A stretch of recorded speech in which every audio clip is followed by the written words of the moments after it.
c'était d'abord de présenter les différents résultats des études que nous avons menées dans les pays, lancer une discussion entre les différents acteurs pour qu'on voit est-ce que les gens commencent à prendre conscience de qu'est-ce qu'ils doivent jouer pour véritablement participer au développement agricole de notre région. Le troisième élément qui est important, c'est que prendre conscience que, effectivement, si les organisations de producteurs ne prennent pas des dispositions, c'est clair qu'il va y avoir des déclarations, mais les déclarations ne vont pas avoir des suites parce que même s'il y a une volonté politique, il faut qu'il y ait des acteurs qui sont derrière, qui poussent à ce que cette décision-là soit des réalités. Donc, ce que j'ai entendu, d'abord, nous avons, au niveau de la participation, nous avons pu enregistrer tout ce que nous avions voulu, parce qu'on a vu les institutions d'intégration, on a eu les représentations des États, on a eu les producteurs, on a eu les partenaires au développement, on a eu une représentation au plus haut sommet, on a eu des gouvernements, donc des ministres qui sont arrivés. Nous avons eu la communication, les médias étaient dedans. Donc pour nous, tous les acteurs qui étaient là pour discuter, pour donner leur opinion étaient là. Donc ça, c'est d'abord un premier élément de réussite. Le deuxième élément de réussite, c'est que vous avez vu comment les gens ont discuté. Vous avez vu comment des paysannes ont pu dire dans leur chair comment ils arrivent à traverser des difficultés que traverse le secteur agricole. Et les engagements que les gens ont commencé à prendre, parce que tu as vu ce que les journaux ont fait, ont ressorti le cas même du Libéria. Ça aussi, c'est un élément important, parce que ce qu'on cherchait, c'était que ça déclenche une interrogation au niveau des différents acteurs. Donc pour nous, je pense que ce débat multi-acteurs nécessite que ça soit dupliqué plusieurs fois et qu'on trouve les mécanismes pour qu'au niveau de chaque pays, il y ait une restitution, parce que tous ceux qui sont venus ici doivent faire une restitution pour que les gens prennent conscience de ce qu'on est en train de faire. Pour que les producteurs puissent investir et pour que ça soit durable et que ça ait des impacts, d'abord, c'est au niveau des politiques que les gens sont élaborés. Ces politiques-là doivent être favorables à l'exploitation familiale. Parce que tant que les politiques ne prennent pas conscience que c'est effectivement cette exploitation familiale qui génère non seulement la production, qui génère l'emploi, qui génère les richesses, les politiques ne vont pas être favorables au développement de ce type d'agriculture. Donc, c'est la première difficulté que nous avons.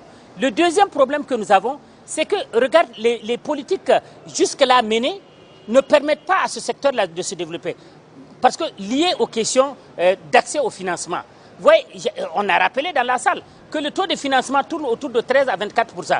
Et nous avons même interrogé les banques agricoles qui existent dans les pays, pas plus de 2 ou 3.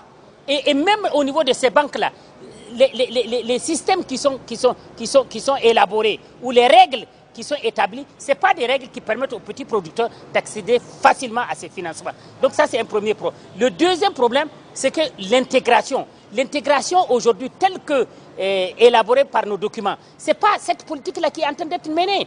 Aujourd'hui, tu regardes la libre circulation des personnes et des biens. C'est complètement... C'est difficile.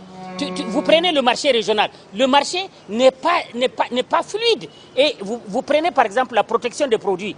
Malgré que nous pouvons produire des produits, ces mêmes produits-là sont en train d'être importés pour envahir notre marché, ce qui ne permet pas à notre production de se développer. Et le troisième, c'est par rapport au prix. Les prix qui sont proposés aux producteurs sont inférieurs au coût de production. Alors, quand le coût de production, le prix vendu est inférieur au coût de production, il y a problème.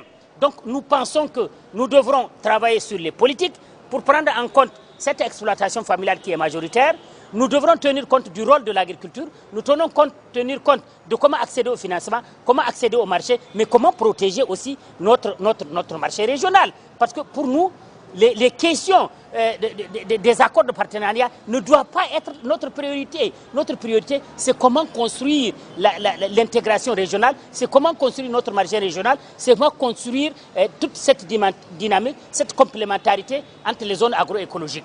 Ce que nous envisageons, c'est qu'effectivement, nous allons continuer le plaidoyer pour que l'agriculture familiale soit prise en considération, pour que la souveraineté alimentaire soit notre priorité, mais nous allons aussi nous battre pour que les producteurs soient des entrepreneurs agricoles. qu'ils ne soient pas uniquement là en train de produire uniquement pour manger, mais qu'ils puissent vivre dignement de leur activité. Et pour cela, nous allons non seulement avoir des alliances aussi bien avec des gouvernements qui veulent avancer dans cette même direction, mais nous allons aussi avoir des alliances avec la recherche, des alliances avec le secteur privé, des alliances avec les institutions qui vont certainement nous écouter et nous allons travailler dans ce axe. L'autre élément, c'est que nous allons nous organiser de manière à ce qu'on soit des professionnels. Nous allons renforcer la capacité de nos plateformes, de nos fêtières.